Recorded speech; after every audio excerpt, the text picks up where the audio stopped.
menanyakan kepada saya persoalan adanya termohon mengadu kepada KAI akibat adanya putusan tertanggal 16 April tahun 2025 yang diputuskan oleh Majelis Hakim pada Pengadilan Agama Jakarta Selatan nomor perkara 3477 PDTG 2024 BAJS. Apabila seseorang mengadu ke Komisi Yudisial itu adalah hak ya, orang boleh-boleh saja mengadu. Tapi manakala sebagaimana yang saya dengar, dia mempersoalkan adanya terbuktinya seseorang dikatakan menjadi istri yang durhaka, istri yang buyus, itu bukan bagian Komisi Yudisial. Karena Komisi Yudisial tidak boleh masuk untuk menilai fakta-fakta persidangan. Komisi Yudisial pun tidak boleh menilai apa yang menjadi dasar pertimbangan dari majelis hakim terhadap semua perkara, bukan hanya perkara ini. Jadi Komisi Yudisial itu terkait dengan etika profesi. Nah, kalau dia mempersoalkan kenapa terbukti adanya selingkuh atau terbukti adanya nusus atau istri yang durhaka, itu bukan bagian dari Komisi Yudisial. Kalau Anda keberatan terhadap keputusan tersebut, silakan Anda mengajukan upaya hukum, yakni upaya hukum banding, bukan Komisi Yudisial, karena tidak ada yang dilanggar terkait dengan adanya pertimbangan tersebut. Karena pertimbangannya saya punya, dasarnya saya punya, saya mengajukan 86 bukti, ya, 9 saksi, 3 ahli, seperti itu. Jadi dari 86 itu adalah bukti-bukti terjadi sesuatu, terungkap di persidangan, ada seseorang istri bersama laki-laki yang bukan muhrimnya di dalam sebuah kamar. Dan itu ada dalam pertimbangan di pengadilan ini. Ini pertimbangan ini didasarkan kepada adanya fakta-fakta persidangan yang diungkapkan oleh pemohon, oleh Mbak Embong atau oleh saya. Saya mengajukan bukti. Buktinya adalah saksi yang melihat adanya seseorang yang bukan muhrimnya berduaan di dalam sebuah kamar, dan ini ada di dalam putusan dalam pertimbangannya, sehingga dikatakanlah dia sebagai istri yang durhaka. Kalau keberatan persoalan ini, tempatnya itu banding, bukan ke Komisi Yudisial.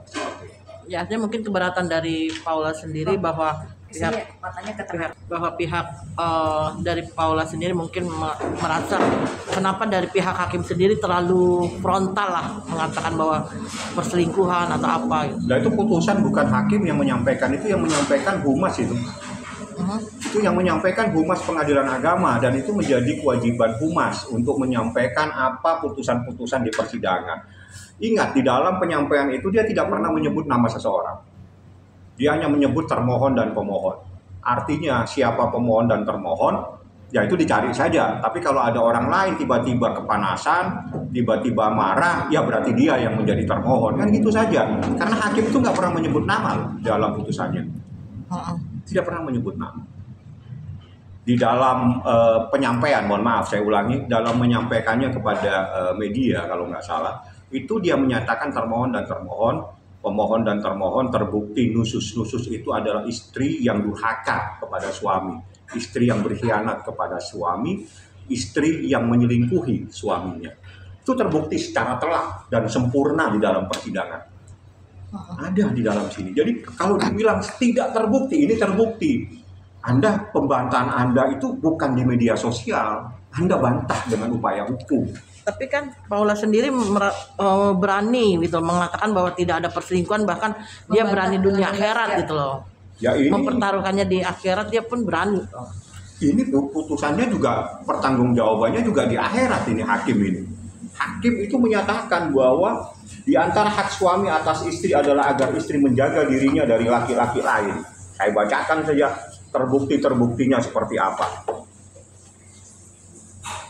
Jadi ada beberapa fakta-fakta yang diungkap di persidangan. Salah satunya itu mengganti kontak seorang laki-laki di handphonenya menjadi nama perempuan. Ada apa? Kan itu menjadi pertanyaan dan itu menjadi perdebatan di persidangan. Pergi berduaan dalam waktu berjam-jam meskipun pemohon telah menyediakan mobil dan sopir. Membiarkan tinggal selama saat memohon ke luar negeri, bercengkerama sampai dini hari dan di kamar serta menghilangkan rekaman. Ini ada semua di sini.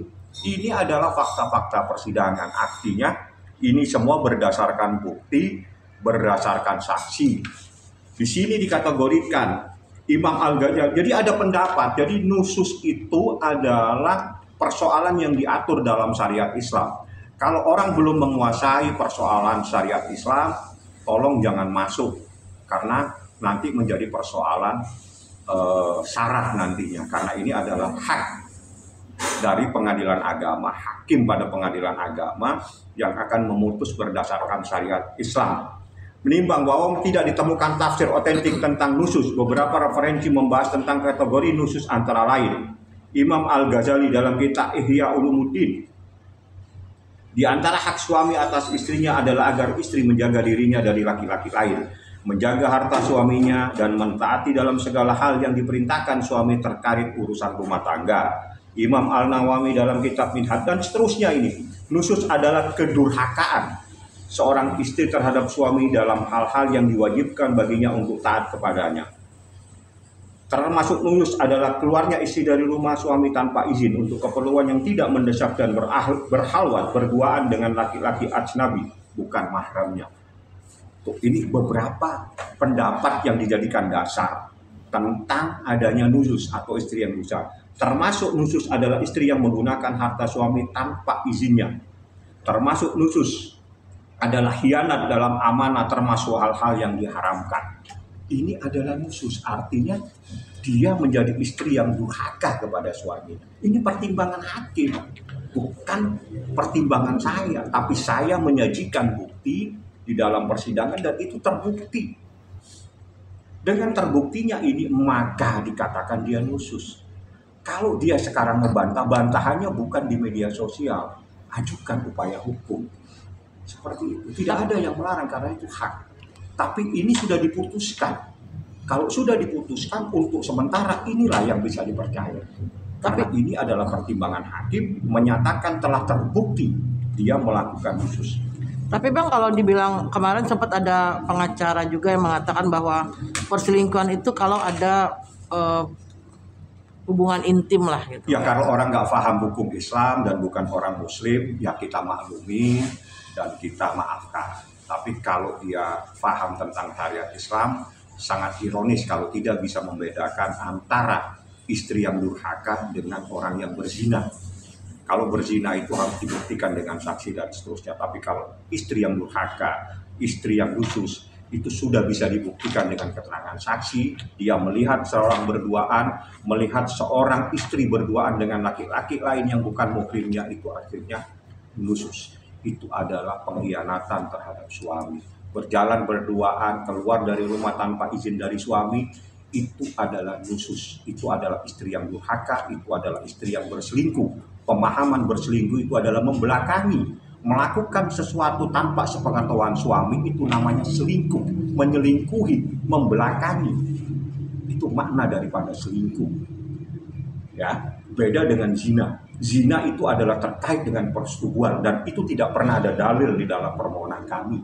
Permohonan kami hanya menyatakan bahwa terjadi perselingkuhan, terjadi seseorang istri berduaan dengan laki-laki yang bukan muhrimnya di suatu tempat yang bisa kita buktikan di dalam persidangan dan itu terbukti secara telak dan sempurna.